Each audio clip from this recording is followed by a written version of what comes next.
And for some people, their real, unique, individual creative capacities only come to light when they're doing something in particular. One of the people I interviewed for the book, I think it's just a great example, is a guy called Bart Conner. For The Element, I mean. Have you heard of Bart Conner? Bart Conner lives in Norman, Oklahoma, and when he was, I always forget this, 6, he discovered that he could walk on his hands as easily as he could walk on his feet. We don't know how he discovered this, but he did. And then he found he could walk up and down stairs on his hands as easily as on his feet. Again, we don't know how he discovered it. And he said it was never much use. But he was in social demand, as a consequence. If any children's parties, they would bring Bart, throw something on the floor. and he said that at parties at home, if the conversation lulled, his father would say, Bart, just do the hands thing there, boy, and the party would pick up again. And he didn't think much about it, but his mother did.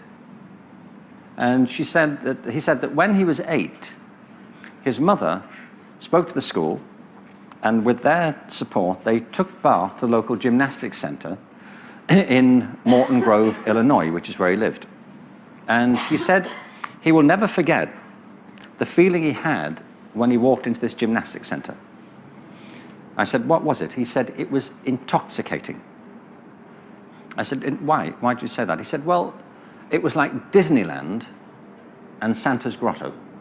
He said there were ropes, wall bars, trampolines, vaulting horses, mats. He said, I couldn't believe it. It was intoxicating. You see, is that how you feel when you walk into a gymnasium? Honestly, is that the feeling you get? Looking round, I think not, frankly. But I don't.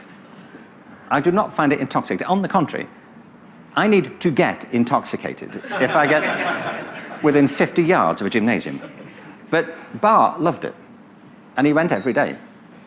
10 years later, he walked onto the mat at the Montreal Olympics, representing the United States in the male gymnastics team. He went on to be the most decorated male gymnast in American history.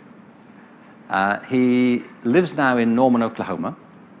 He's married to Nadia Comaneci. Do you remember her? She was the first perfect 10 in women's gymnastics.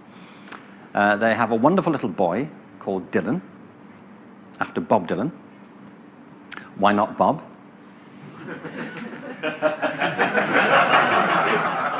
We don't know. Said, what comes from spending your life upside down, presumably. But and then he and Nadia have their own gymnastics school.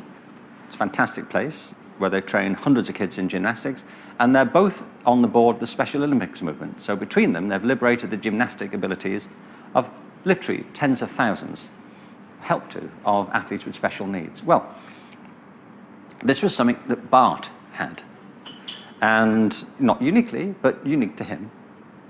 But I was thinking about this with Bart. He's a wonderful guy, but his mother could have said to Bart when he was 8, Bart, will you stop it with the hands thing? Like, we get it, but the joke's over. Can you get on with what you're meant to be doing and stop it now? You're 8. Grow up and stand the right way up. But she didn't. She encouraged him. But even encouraging him, she could not have known the life he was going to go on to have, could she? Because it's not like that. Life is not like that. I'm sure she didn't think, Bart can do this hands thing. There's this girl in Romania, and I have a Bob Dylan album. It's all lining up perfectly. No. Because if you invest in your own talent, you become somebody else. And you live a different life. And people come into your life that you wouldn't have encountered, and you affect their lives. And that's how it is. There's an ecology of creativity where we each stimulate and support each other's work and sense of possibilities.